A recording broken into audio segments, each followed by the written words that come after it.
What I have just described is only a small fraction of the common sense revolution that is now, because of us, sweeping the entire world. Common sense has become a common theme, and we will never go back. Never. Never going to let that happen. Among my highest priorities is to rescue our economy and get dramatic and immediate relief to working families. As you know, we inherited from the last administration an economic catastrophe and an inflation nightmare. Their policies drove up energy prices, pushed up grocery costs, and drove the necessities of life out of reach for millions and millions of Americans. They've never had anything like it. We suffered the worst inflation in 48 years, but perhaps even in the history of our country. They're not sure. As president, I'm fighting every day to reverse this damage and make America affordable again.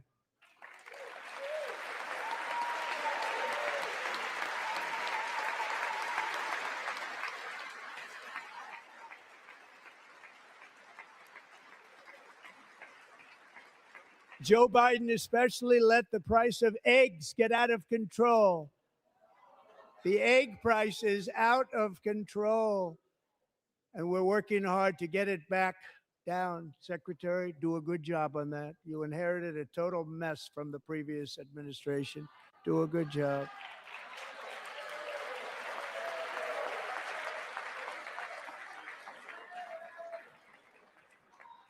A major focus of our fight to defeat inflation is rapidly reducing the cost of energy.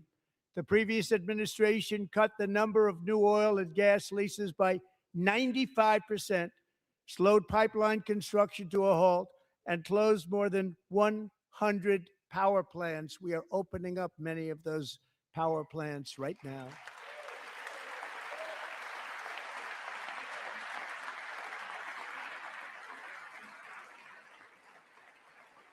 And frankly, we have never seen anything like it.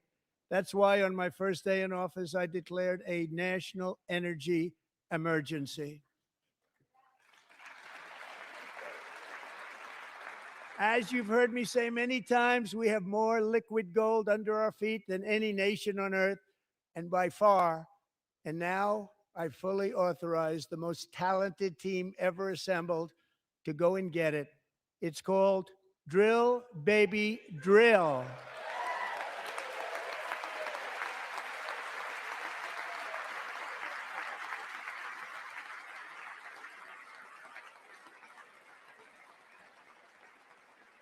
My administration is also working on a gigantic natural gas pipeline in Alaska, among the largest in the world, where Japan, South Korea, and other nations want to be our partner with investments of trillions of dollars each. There's never been anything like that one. It will be truly spectacular. It's all set to go. The permitting is gotten. And later this week, I will also take historic action to dramatically expand production of critical minerals and rare earths here in the USA.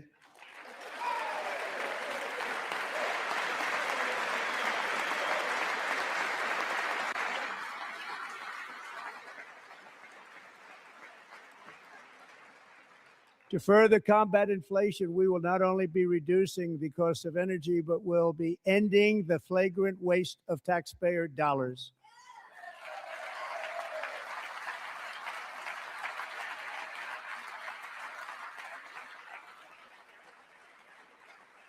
And to that end, I have created the brand new Department of Government Efficiency, DOGE. Perhaps you've heard of it. Perhaps.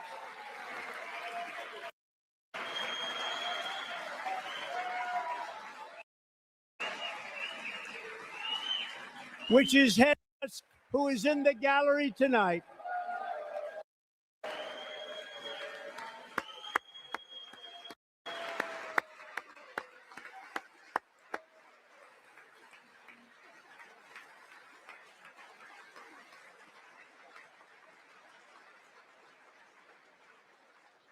Thank you, Elon. He's working very hard. He didn't need this.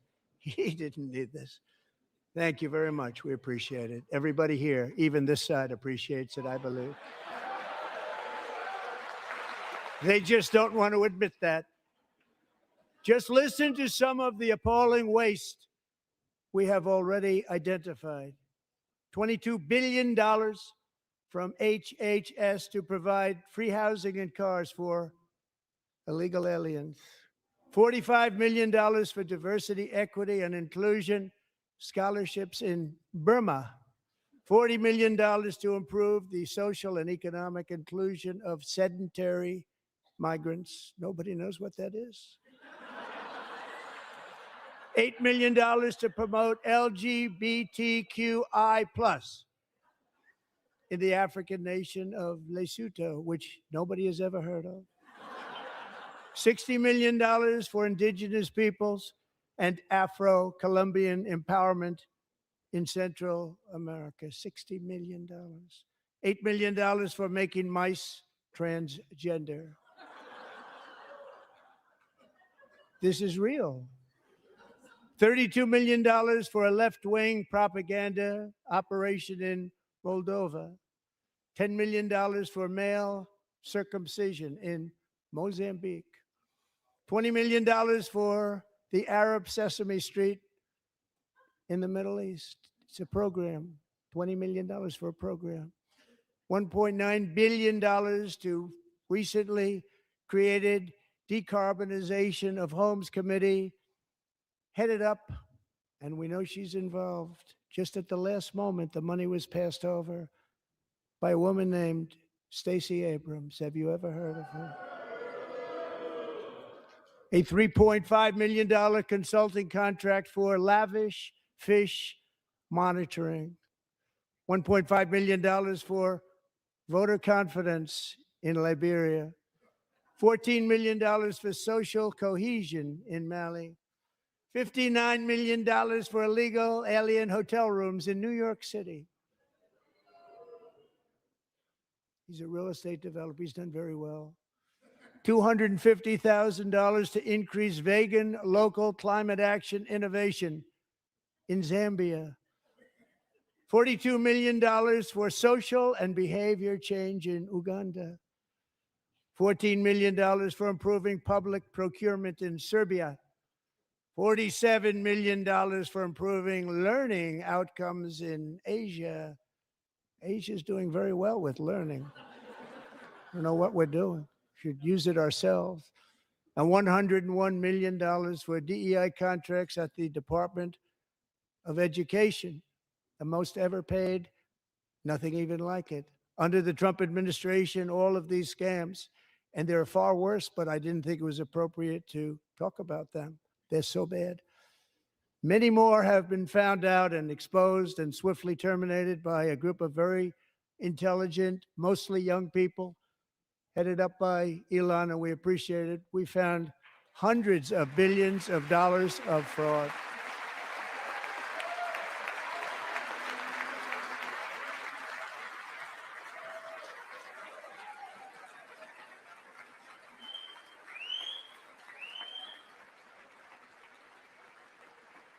And we've taken back the money and reduced our debt to fight inflation and other things.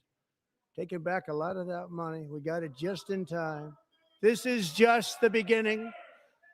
The Government Accountability Office, a federal government office, has estimated annual fraud of over $500 billion in our nation, and we are working very hard to stop it. We're going to. We're also identifying shocking levels of incompetence and probable fraud in the Social Security program for our seniors, and that our seniors and people that we love rely on. Believe it or not, government databases list 4.7 million Social Security members from people aged 100 to 109 years old. It lists 3.6 million people from ages 110 to 119. I don't know any of them. I know some people that are rather elderly, but not quite that elderly. 3.47 million people from ages 120 to 129. 3.9 million people from ages 130 to 139. 3.5 million people from ages 140 to 149.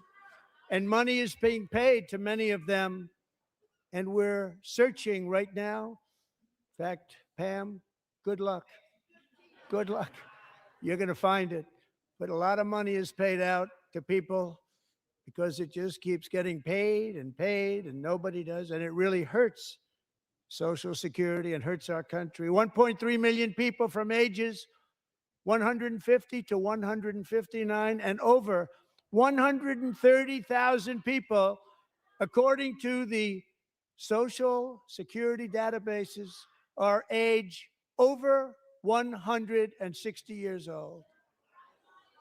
We have a healthier country than I thought, Bobby.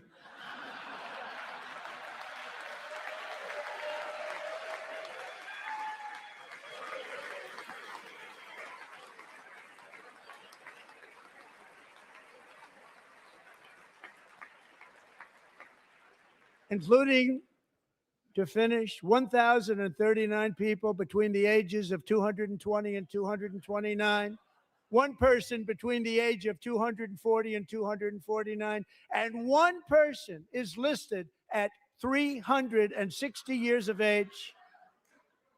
More than 100 years, more than 100 years older than our country.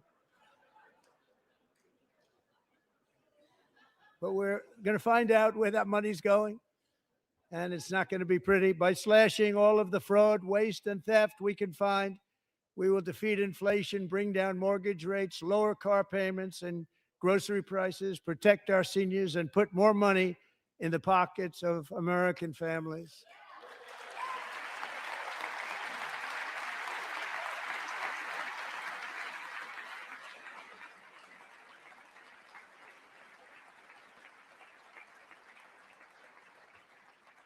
And today, interest rates took a beautiful drop, big, beautiful drop. It's about time. And in the near future, I want to do what has not been done in 24 years, balance the federal budget. We're going to balance it.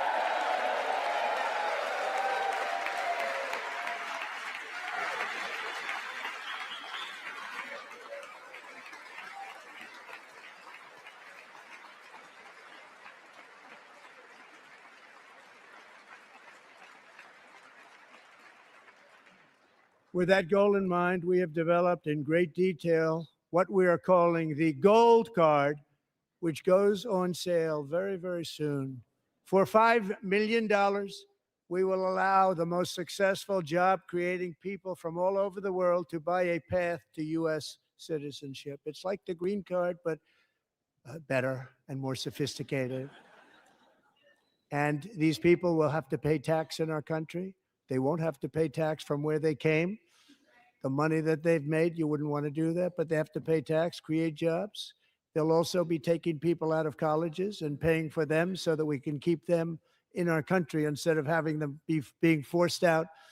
Number one, at the top school, as an example, being forced out and not being allowed to stay and create tremendous numbers of jobs and great success for a company out there. So while we take out the criminals, killers, traffickers, and child predators who are allowed to enter our country under the open border policy of these people, the Democrats, the Biden administration, the open border insane policies that you've allowed to destroy our country, we will now bring in brilliant, hardworking, job-creating people. They're going to pay a lot of money, and we're going to reduce our debt with that money.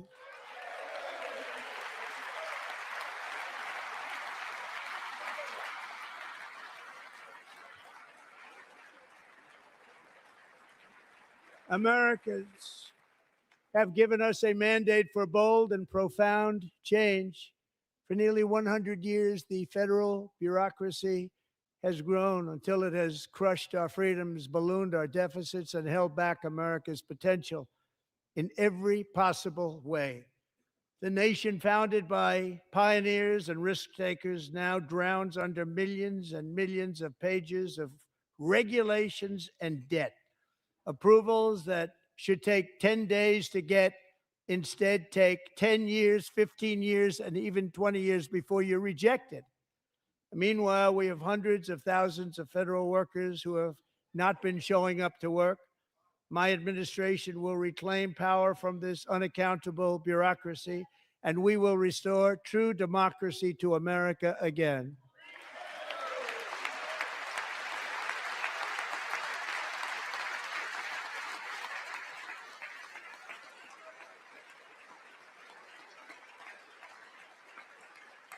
And any federal bureaucrat who resists this change will be removed from office immediately. Because we are draining the swamp. It's very simple. And the days of rule by unelected bureaucrats are over.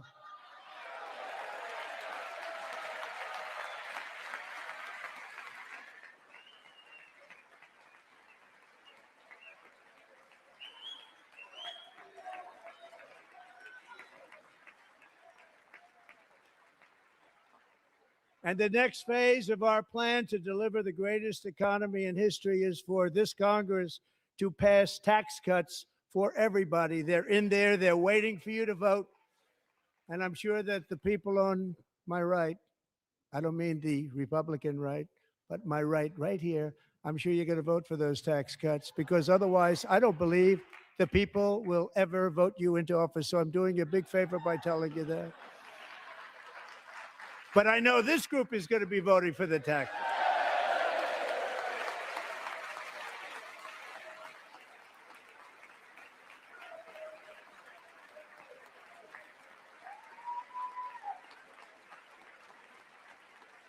Thank you. It's a very, very big part of our plan. We had tremendous success in our first term with it. A very big part of our plan. We're seeking permanent income tax cuts all across the board. And to get urgently needed relief to Americans hit especially hard by inflation, I'm calling for no tax on tips, no tax on overtime, and no tax on Social Security benefits for our great seniors.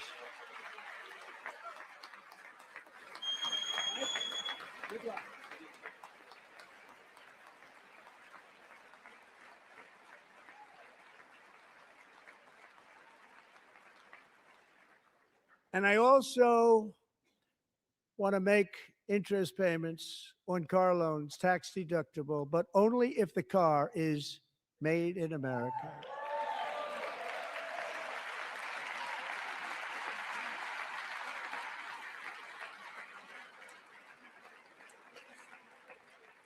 And by the way, we're going to have growth in the auto industry like nobody's ever seen. Plants are opening up all over the place. Deals are being made.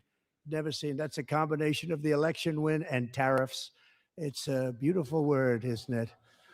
That, along with our other policies, will allow our auto industry to absolutely boom. It's going to boom. Spoke to the majors today, all three, the top people, and they're so excited. In fact, already numerous car companies have announced that they will be building massive automobile plants in America, with Honda just announcing a new plant in Indiana, one of the largest anywhere in the world.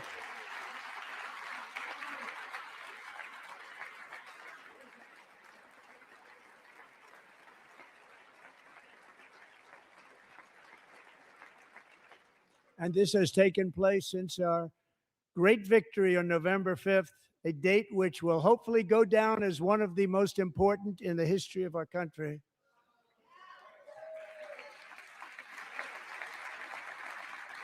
In addition, as part of our tax cuts, we want to cut taxes on domestic production and all manufacturing.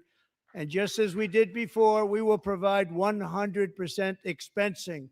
It will be retroactive to January 20th, 2025. And it was one of the main reasons why our tax cuts were so successful in our first term, giving us the most successful economy in the history of our country. First term. We had a great first term.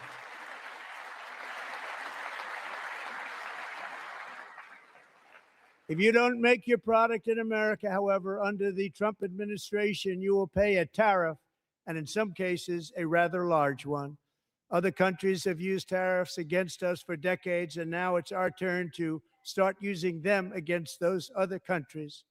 On average, the European Union, China, Brazil, India, Mexico, and Canada, have you heard of them? And countless other nations charge us tremendously higher tariffs than we charge them. It's very unfair. India charges us auto tariffs higher than 100%. China's average tariff on our products is twice what we charge them. And South Korea's average tariff is 4 times higher. Think of that, 4 times higher. And we give so much help militarily and in so many other ways to South Korea, but that's what happens. This is happening.